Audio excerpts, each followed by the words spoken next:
everybody. Welcome back to the Rebel Crow Psychic Show with your host, Athena Silver. Tonight, we are getting into winter magic, how to bring this year to a close and manifest good new intentions and energies for the coming year of 2022.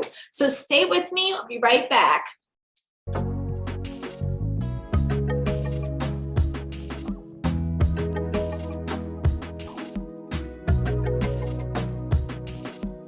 Welcome back, everyone. I'm your host, Athena Silver. Today is just little old me here. We're not doing a guest episode. We're just going to have a quick chat about winter magic and about the things that we can do to bring December and 2021 to a close and manifest the proper energies for 2022 and what we want coming for this next year. Now, we have to start off by saying Happy Yule. Happy holidays to everybody. Whatever your holiday is, we are wishing you well today. We are wishing you well during this season. Nothing but love, nothing but respect to all of you. This is a time for family. This is a time of taking stock of this last year and setting goals, because nobody knows where they're going in life unless they set a goal down to get there. Winter is one of those times where you have to work with the energy of closure. Most people think of manifestation with let's create things, let's bring abundance, let's bring prosperity, but they forget that once you manifest something, you have to bring it to a close. You have to end it, because all good things come to an end, bad things as well. But we've got to work on the magic of setting down these boundaries, cleaning up these energies, releasing things that are no longer serving us. A lot of us carry around bad habits throughout the year, throughout our lives. You know, everybody who's ever gone through quitting smoking, you guys know what I'm talking about. You have to set intention when you're going through to create change, and when you're releasing old habits, winter is the perfect time to do it, because you're working with the temperature of cold, the freezing, death, rebirth, transformation. If there was ever a card for the winter, it's the death card. All my tarot readers know what I'm talking about. It is time to transmute that energy that has gone bad, release it, and attract something new in its place. This is a great time for spiritually cleansing your house, spiritually cleansing yourself and your energies, doing any kind of repair work and healing work throughout this time. Because if you're going to manifest anything, you have to be in the right mindset, the right shape for it. It's not one of those things that are just taken on a whim. You've got to prepare. So when we want to prepare for big things in the coming year, we've got to release. And December is the perfect time of year to do this kind of work, especially when you're working with eclipses that happen around this time of year, all of those different change in astrology that happens around this time of year. It's a lot of it talks about completing cycles, bringing things that have fruited once a while ago to a close, and then preparing to put something in its place. So historically, this was a time where people were indoors with family. They were planning, if they were gardeners or, agriculturalists, they were planning, the next year's crop and the next year's, set of tasks that have to get done. Same thing comes for us as spiritual people. We need to decide and set down a list of goals and a list that we need to try to obtain throughout the year to give us a real roadmap forward and how we get there. It's great to have a goal, no matter how distant it is, but you do need to have a path to get there too. So this is the time to put headspace into it. This is the time to take stock of your life and to really decide what you want for this coming year. It's never an easy thing. Some of us just want to be happy, and all of that takes work. It's one of those things that any kind of task that you give yourself, you've got to work at it, no matter what it is. And this is the time to dream about it, get yourself organized, and get ready to do your work come January. That's just my little 2 cents, I always take this time and write like a real, kind of a how-to list for me. What are the things that I would like to accomplish? What are the things that I would like to entertain or start building, especially if it's something that's long-term? Taking this time, doing meditation work, really visualizing what you're trying to attract, and even visualizing what you need to release and doing releasing work. All these things are important when it comes to putting yourself on the right path. Sometimes people fall into their path, but a lot of times you got to just work, to get on the proper path. Y'all know how that is. Another great tip for this season is to go through old photos and old memories of times past, this past year, the year before that, and really see how you've grown and changed throughout that time. Realize your starting point and where you are now. You might be a little bit further down your path than you realize. You may have already laid this work to put down in your path, and now you're just reaping the benefits and going through the motions now, which is great too.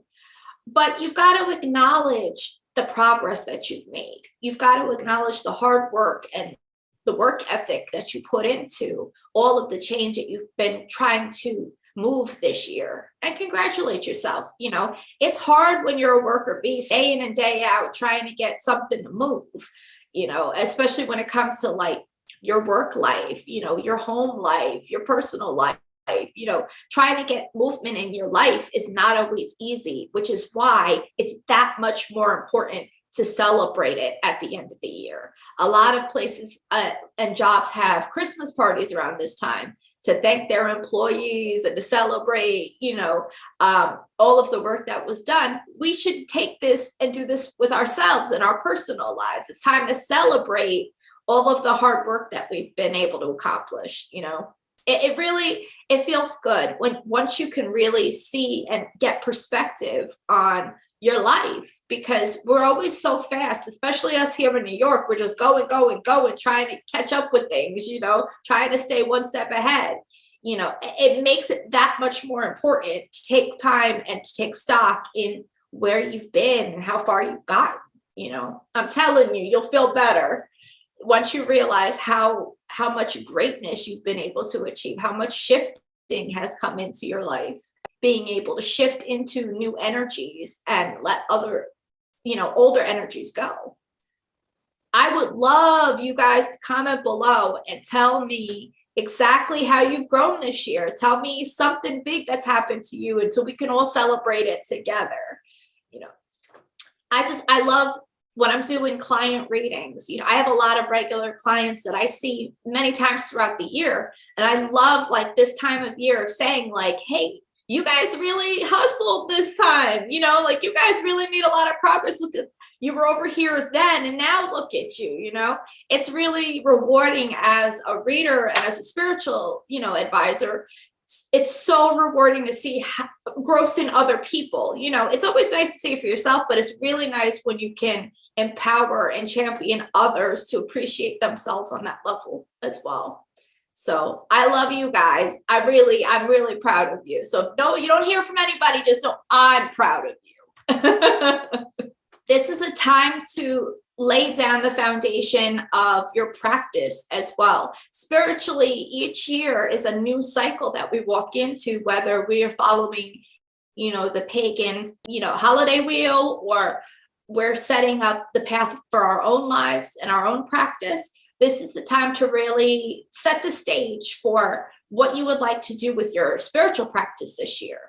For all my gardeners and stuff, all my witchy people, my earth workers, this is the time to start planning our gardens, start planning what herbs and medicinal plants we want to work with this year, and which ones we want to sit and share space with.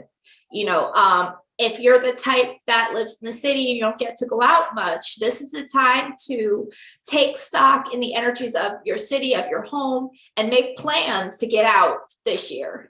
Either going out to a hiking trail or making it a point to walk to a local park. Any kind of nature you can get is always good for the soul, and is always very, restorative and healing in that way. But this is the time of year to really dream big, because whatever energies we decide to put into this new year, we're going to have it manifest throughout the year. So we may want to bring in abundance this year. We may get that a little bit of a sway towards the beginning of the year, but it may manifest bigger towards the end. Don't lose hope. Just know that when you set down that energy, when you call it in, it takes a little while to manifest. So set down the basis of one thing you'd like to manifest this year and really reinforce it with workings throughout the year. Again, if you're trying to manifest prosperity, do a candle working or something in the beginning of the year, and each month do workings to help support that overall intention. So you might do, shake a little bit cinnamon out the door the first of the month, or you may do something when it comes to manifesting money in your pocketbook. There's so many different types of workings that you can work together little by little throughout the year to help manifest that big intention that you're trying to bring forth. Because, sometimes when we're trying to do things big, like bring a new job closer or make a real big change in your personal life, you've got to reinforce little by little in order to really lock down what you're trying to manifest. It's also a good idea to take time off for yourself, self-care. You've been working hard all these months. It's time to take a couple of days to really take care of yourself. That's self-care is a big part of any spiritual practice, but when it comes to manifestation, self-care is so important, because if you're run down, if you're not feeling well, if you're not feeling secure and stable and empowered, whatever you're going to try to manifest may not manifest properly and may turn on you. So be careful, and please always do your divination work before trying to any kind of spell workings. This way you can tell if this is a good working for you to do, or whether you should wait, or if there's something else that's better for you. Go with your intuition, go with what your deities and your cards and whatever way you communicate and connect. Listen, because that's going to put you on a more solid path than trying to work something that's not meant to be worked. But we've got so many great things coming from this new year. We're going to be going on a hiatus. We will be back in January with another guest interview. If there is anything that you guys are looking to see this upcoming year, or if there's a particular author that you'd like me to try to have on, or a practitioner, email me. My website is rebelcrowpsychicshow.com, right above me. For everyone who doesn't know, I'm Athena Silver, your host. I'm a professional psychic medium. I do tarot readings, mediumship readings, and many other different spiritual services. My website is readingswithathenasilver.com. My Instagram is @athena.silver. My TikTok is @Athena_silver and @Queen Athena Silver. And I'm also on Facebook at Readings with Athena Silver. I hope you guys have a wonderful week, and we will see you in January. I just want to thank all of the great guests I've had on this year. Thank you for being part of Rebel Crow Psychic Show. From the bottom of my heart, I want to wish everybody a happy holidays, and I hope to see you in the next season of Rebel Crow Psychic Show. It's going to be debuting in January 2022. I look forward to continuing the work that we're doing here with Rebel Crow, growing a community, bringing people from different traditions together to learn more and more about spirituality and witchcraft. It's been amazing. Make sure that you like, follow, and subscribe for more Rebel Crow Psychic Show. We're available on YouTube and also at rebelcrowpsychicshow.com. Much love, and have a wonderful holiday and a wonderful new year.